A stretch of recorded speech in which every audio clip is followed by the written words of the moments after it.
কিয়ামতের ঘণ্টার ধ্বনি বাজছে, মুসলিমদের জন্য চূড়ান্ত সতর্কবার্তা। চোখ খুললেই কিয়ামতের আলামত। আসসালামু আলাইকুম ওয়া রাহমাতুল্লাহ। প্রিয় দর্শক, আজকের ভিডিওতে আপনাকে স্বাগতম। আজ আমরা এক গভীর আলোচনার মধ্যে প্রবেশ করেছি। এমন একটি সময় আমরা বাস করছি যেখানে বাস্তবতা আর ভবিষ্যৎবাণীর সীমারেখা প্রতিনিয়ত ঝাপসা হয়ে যাচ্ছে। আজকের বিশ্বে এমন অনেক ঘটনা ঘটছে যেগুলো বহু বছর আগে ইসলামের নবী হযরত মুহাম্মদ সাল্লাল্লাহু আলাইহি ওয়াসাল্লাম ভবিষ্যৎবাণী করেছিলেন। আমাদের চারপাশে ছড়িয়ে পড়েছে অন্যায়, অশান্তি, যুদ্ধ, প্রযুক্তির অপব্যবহার এবং মুসলিম উম্মাহর অভ্যন্তরীণ ভাঙন। এই সব কিছুই যেন আমাদের স্মরণ করিয়ে দিচ্ছে, আমরা কি সেই সময় প্রবেশ করে ফেলেছি যেটি কিয়ামতের ছায়া নামেই পরিচিত। চলুন শুরু করি পৃথিবীর বর্তমান বাস্তবতা থেকে। ইউক্রেন রাশিয়া যুদ্ধ, গাজা, ফিলিস্তিনের গণহত্যা, ইয়েমেন, মিয়ানমার ও সুদানের মানবিক বিপর্যয়, এই সকল ঘটনাগুলোর ভেতরে আমরা দেখতে পাই মুসলিম উম্মাহর নিঃশব্দ উপস্থিতি। আর বর্তমান সময়ের সবচেয়ে আলোচিত ও উদ্বেগজনক বিষয় হল ইসরায়েল ও ইরানের উত্তপ্ত যুদ্ধাবস্থা। একদিকে ইসরায়েল ফিলিস্তিনে নির্মম অগ্রাসন চালিয়ে যাচ্ছে, অন্যদিকে ইরান সরাসরি সামরিক হস্তক্ষেপে জড়াতে শুরু করেছে। ড্রোন হামলা, ক্ষেপণাস্ত্র, যুদ্ধজাহাজ, সব মিলিয়ে এক নতুন বিশ্বযুদ্ধের ছায়া যেন ঘনিয়ে এসেছে। বিশেষ করে মুসলিম বিশ্বকে বিভক্ত ও বিপর্যস্ত করার একটি সুপরিকল্পিত প্রচেষ্টা এখানে সুস্পষ্ট। এই যুদ্ধ পরিস্থিতি শুধু ভূরাজনীতির ইস্যু নয়, বরং এটি কিয়ামতের আলামতেরও অংশ হতে পারে। হাদিস শরীফে আছে, কিয়ামতের পূর্বে আসাম, সিরিয়া ও আশেপাশের অঞ্চল হবে অস্থির। সেখানে যুদ্ধ চলবে এবং সেখানে এক মহান যুদ্ধ সংঘটিত হবে। আজ আমরা সেই পূর্বাভাসকেই বাস্তবে দেখতে পাচ্ছি। অনেক হাদিসে এসেছে, ফুরাত নদীর নিচে স্বর্ণের পাহাড় উন্মোচিত হবে এবং তা নিয়ে যুদ্ধ হবে। আজ মধ্যপ্রাচ্য, বিশেষ করে সিরিয়া, ইরাক, ইরান ও ইসরায়েল ঘিরে যে অস্থিরতা চলছে, তা যেন সেই সব আলামতের বাস্তব রূপ ধারণ করেছে। মুসলিম উম্মাহ আজ দিকহারা। একদিকে পশ্চিমা শক্তির আধিপত্য, অন্যদিকে নিজেদের মধ্যে বিভাজন। এই দুই চাপে মুসলিম বিশ্ব আজ যেন স্তব্ধ। ওআইসি মুখে প্রতিবাদ জানালেও বাস্তবে তাদের ভূমিকা শুধুই কাগজে। অথচ আল্লাহ তাআলা কোরআনে বলেছেন, তোমরা একে অপরের ভাই, দিনের দৃষ্টিতে তোমরা এক উম্মাহ। কিন্তু বাস্তবে কি দেখা যায়? সৌদি, ইরান, তুরস্ক, পাকিস্তান সবাই আলাদা আলাদা পথে চলছে। কোনো একক সিদ্ধান্ত নেই, কোনো সমন্বয় নেই। মুসলিমরা আজ জাতিসংঘের চোখের দিকে তাকিয়ে থাকে, নিজেদের শক্তির কথা ভুলে গিয়েছে। আরও ভয়াবহ বিষয় হচ্ছে, এই দুর্বলতাকে কেন্দ্র করে ইসলাম বিদ্বেষী শক্তিগুলো একে একে মুসলিম বিশ্বের উপর চড়াও হচ্ছে। ফিলিস্তিনি শিশুদের হত্যা, কাশ্মীরে অবরোধ, চীনে উইঘুর মুসলিমদের বন্দী শিবির, সবই এই নীরব উম্মাহর বিরুদ্ধে এক ভয়ঙ্কর বার্তা। মুসলিম বিশ্ব যদি আজও না জাগে, তবে সামনে আরও ভয়াবহ দিন আসতে পারে। কিয়ামতের পূর্বে যে ফিতনা ও দুনিয়াব্যাপী যুদ্ধের কথা বলা হয়েছে, তা যেন ধাপে ধাপে এগিয়ে আসছে আমাদের চোখের সামনে। এই বিভাজন, এই দুর্বলতা আসলে এসেছে কোথা থেকে? এর উত্তর আমরা পাই নবী করিম সাল্লাল্লাহু আলাইহি ওয়াসাল্লামের হাদিসে। তিনি বলেন, তোমাদের প্রতি এক সময় আসবে যখন জাতিগুলো তোমাদের বিরুদ্ধে একত্রিত হবে, যেমন ক্ষুধার্তরা খাবারের থালার উপর ভিড় জমায়।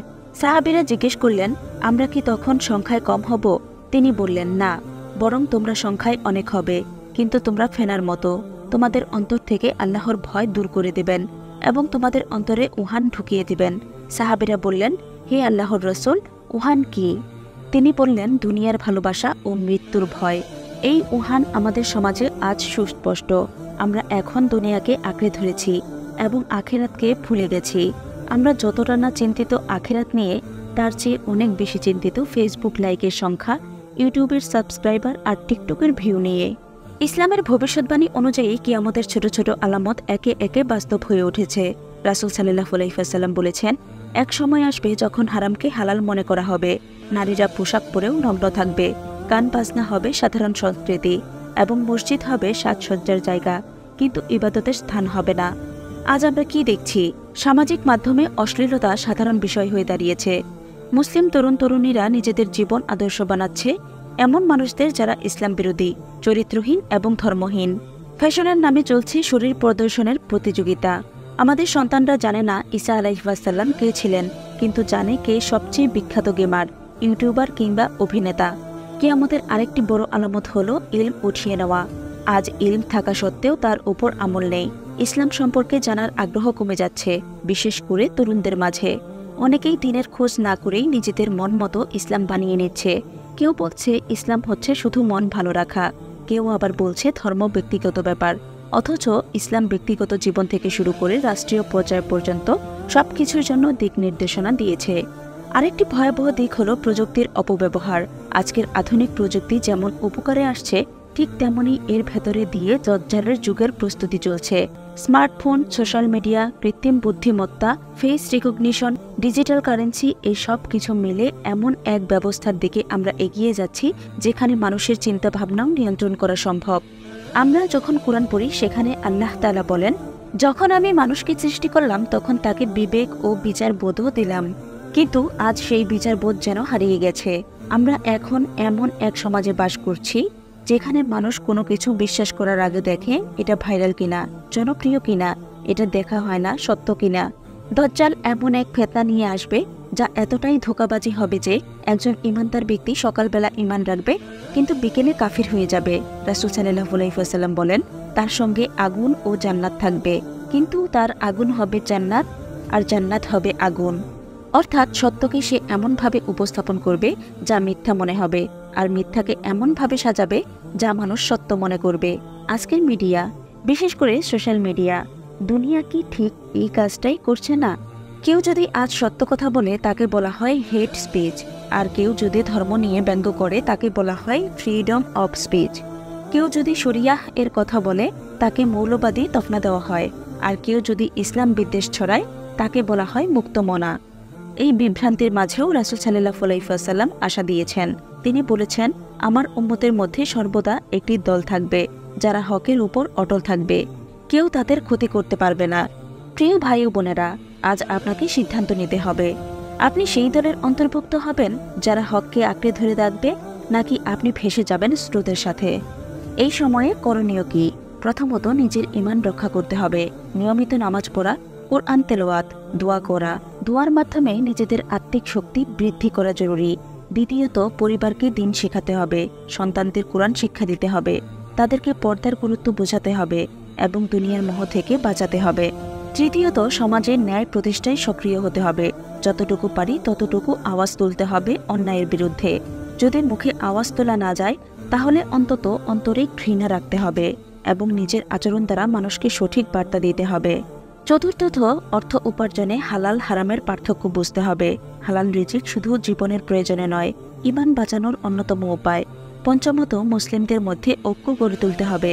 আমাদের জাতীয়তাবাদের বিভাজন ভুলে এক উম্মাহর হিসেবে চিন্তা করা শিখতে হবে। তবেই আমরা আবার সেই মর্যাদার জায়গায় ফিরে যেতে পারব যেখান থেকে আমরা বিচ্যুত হয়েছি। এই লক্ষ্যে ব্যক্তিগত পর্যায় থেকে শুরু করে সামাজিক, রাজনৈতিক, অর্থনৈতিক প্রতিটি খাতে দিনের ভিত্তি স্থাপন করা অত্যন্ত জরুরি। হোক না ছোট পরিসরে, তবুও কিছু মানুষ যদি আন্তরিকভাবে ইসলামের দাওয়াতে কাজ চালিয়ে যায় তবে আল্লাহর সাহায্য আসবেই। কিয়ামতের আলামত বাস্তব হয়ে যাওয়ার মানে এই নয় যে আমাদের কিছুই করার নেই, বরং এটি একটি সতর্কবার্তা যাতে আমরা সজাগ হই, সংশোধিত হই এবং নিজেদের প্রস্তুত করি। আজ যদি আপনি একটি নামাজ ঠিক করেন, একটি মিথ্যা পরিহার করেন, একটি দৃষ্টিকে হেফাজত করেন, একটি সন্তানকে ইসলামের দাওয়াত দেন, তবে আপনি এই ফিতনার যুগেও আলোর বাহক। প্রিয় ভাই ও বোনেরা, এই যুগ হচ্ছে পরীক্ষার যুগ। আমরা এমন এক সময়ের মধ্য দিয়ে যাচ্ছি যেখানে ঈমান টিকিয়ে রাখা একা হাতে আগুন ধরে রাখার মতো কঠিন। দুনিয়ার এই যাত্রা ক্ষণস্থায়ী, চিরস্থায়ী জায়গা হলো আখিরাত। সেই আখিরাতের জন্যই প্রস্তুতি নিতে হবে। হে পরওয়ারদিগার, আমাদের অন্তরগুলোকে আপনার দিনের উপর অটল ও অবিচল রাখুন। আমাদের ঈমানকে সুরক্ষিত রাখুন এই ফিতনার অন্ধকার যুগেও। আপনি যেন আমাদের সেই দলভুক্ত করেন যারা কিয়ামতের পূর্ববর্তী এই সময়কে হক ও সত্যকে আঁকড়ে ধরে রাখবে। আমিন।